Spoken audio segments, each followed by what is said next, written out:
செல்லங்களா, இங்கே பாருங்கள், இன்றைக்கி சண்டே ஸ்பெஷல் எங்கள் வீட்டில் எறா மிளகு பெரட்டல் பண்ணிவிட்டு தக்காளி ரசம் வைக்க போகிறோங்க. இது 1/2 கிலோ எறா. இதை வந்து நல்லா மஞ்சத்தூள் போட்டு முதல்ல கழுவி வச்சுக்கணும், அழிட்டு வரேன். இப்போ பாருங்கள், எறாக்கு தேவையானது நான் ஒரு 6 மிளகா, 1/2 கிலோ எறாங்க. எங்கள் வீட்டில் 6 மிளகா வந்து விதையெல்லாம் எடுத்துட்டு சுடுதண்ணியில் போட்டு வச்சுட்டேன்.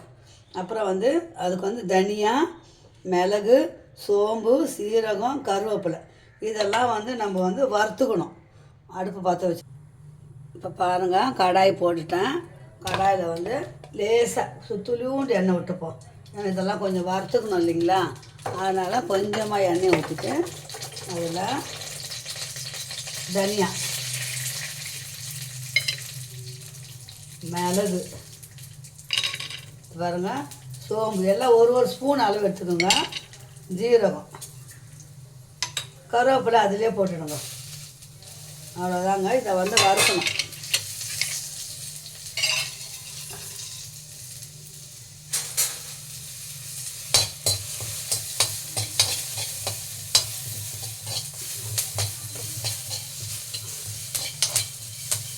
வறுத்து அரைச்சி அதில் கொஞ்சம் வெங்காயம், தக்காளி, இஞ்சி, பூண்டு அவ்வளோதாங்க போட்டு வச்சோன்னு வச்சுக்கோங்க. அப்படி யாராவது பரட்டினா சூப்பராக இருக்கும்.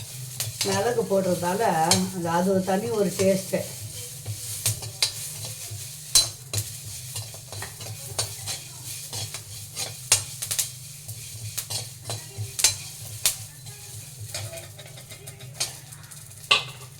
இப்போ வந்து இந்த மிளகா ஊறம் வச்சோம் பார்த்தீங்களா, இதை வந்து இதில் போட்டுக்கணுங்க.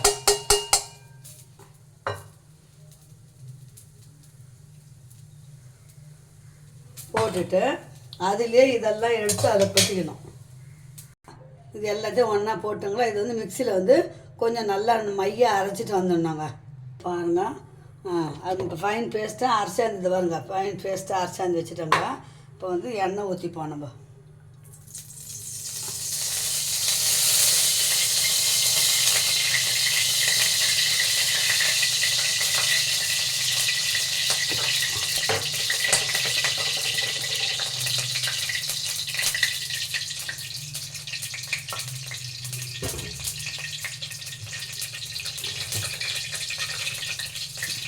எண்ணெய் காஞ்சதும் கொஞ்சம் சோம்பு போடுங்க.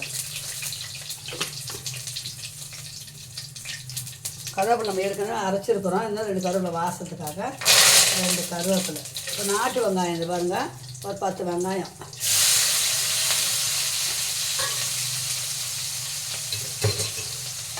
அது நல்லா வதங்கினாங்க. மிளகாத்தூளே போடக்கூடாதுங்க, இதுதான் காரமே. இந்த 6 மிளகு வச்சேன் பார்த்தீங்களா, அவ்வளோதான் காரமே.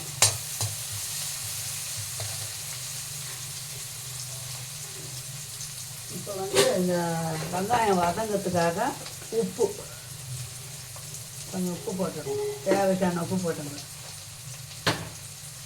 அதுக்கப்புறம் தக்காளி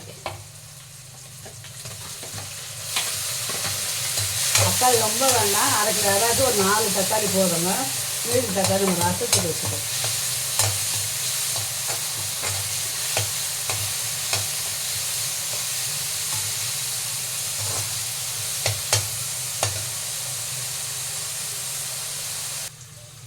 இப்போ நல்லா வதங்கினுக்குதுங்க. 1 ஸ்பூன் இஞ்சி பேஸ்ட்டு, பூண்டு பேஸ்ட்டு ஒரு ஸ்பூனு. ஆனால் இஞ்சி பேஸ்ட்லாம் பண்ணி வச்சுருக்கோங்க. இஞ்சி பூண்டுலாம் தனித்தனியாக அரைச்சி வச்சுருக்கோங்க. இந்த பாருங்க, இஞ்சி 1 ஸ்பூனு, பூண்டு 1 ஸ்பூன், ரெண்டும் போட்டு நல்லா வதக்கணும்.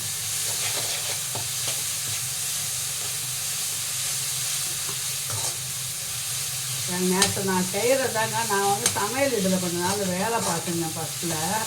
அதனால் எனக்கு தெரிஞ்ச மாதிரி இருக்கும். பசங்க டேஸ்ட்டாக இதுன்னு சொல்லுவாங்க. அந்த மாதிரி தான் உங்களுக்கு செஞ்சு காட்டுறேன்.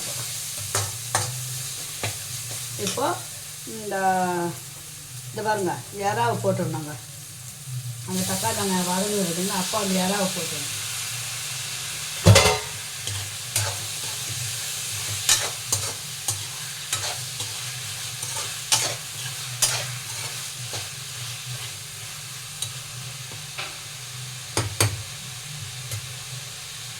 பாருங்கள், கிரேவியே தெரியாது. எதை பெரட்டல், எறா மிளகு பெரட்டல் பாருங்கள். அதுக்கு தகுமா அதுக்கப்புறம் சொல்கிறேன் பாருங்கள்.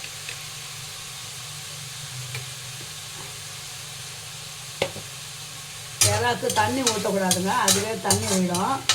அதனால் கொஞ்சம் நேரம் அப்படி மூடி வைப்போம். கொஞ்ச நேரம் மூடி வச்சோம்னா அது தண்ணி விடும். இந்த மாதிரி தட்டி போட்டு மூடிடணும். இங்கே பாருங்கள் செல்லங்களா, தண்ணியே ஒரு சொட்டு தண்ணி கூட ஊற்றல, எவ்வளோ தண்ணி விட்டுருக்கு பாருங்கள். அதை நம்ம தண்ணியே ஊற்றக்கூடாது அந்த கிரேவிக்கு, பார்த்தீங்களா. அப்புறம் இந்த பாருங்கள், இந்த அரைச்சம் பார்த்திங்களா, இந்த மசாலாவை இதில் போட்டுடணும். மிளகு, தனியா, சோம்பு, சீரகம், கருவேப்பிலை எல்லாம் அரைச்சோம் இல்லைங்களா, வறுத்து அந்த மசாலாவை அதில் போட்டுக்கணும். தண்ணியே ஊற்றக்கூடாதுங்க, அவ்வளோதாங்க.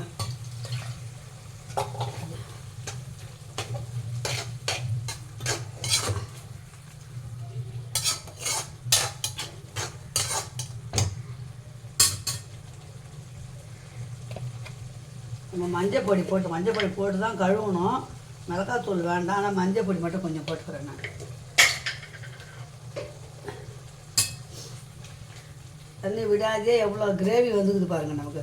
இன்னும் தண்ணி ஊற்றினா அப்போ என்ன ஆகும், குழம்பு மாதிரி ஆகிடும். நல்லா வேகட்டும், வெந்த பிறகு பார்க்கலாம். இப்போ பாருங்கள் செல்லாம், ஒரு பொட்டு தண்ணி கூட ஊற்றுறாங்க. அந்த ஜாரை கழுவி துளிவுண்டு ஊற்றினா அவ்வளோதான். இப்போ எல்லாம் எண்ணெய் பிரிஞ்சு வந்துடுச்சு. இனி கொத்தமல்லி போட்டு இறக்க வேண்டியது தான். இவ்வளோதாங்க ப்ரான் கிரேவிங்க. பாருங்கள், இந்த பெப்பர் எறா வந்து அப்படியே கிரேவி பண்ணிட்டேன் நான். கொத்தமல்லி மேலே தூவியாச்சு. இது ரொம்ப சிம்பிளான இது பாருங்கள், டேஸ்ட்டு சூப்பராக இருக்குங்க. ஹோட்டல் டேஸ்ட்டாக இருக்கும். அடுத்தது வந்து தக்காளி ரசம் வைக்க போகிறேங்க.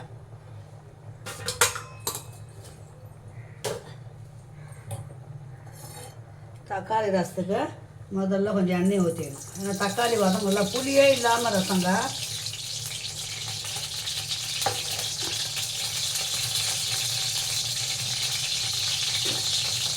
ஒரு 4 தக்காளி, இதை பாருங்கள், 4 தக்காளி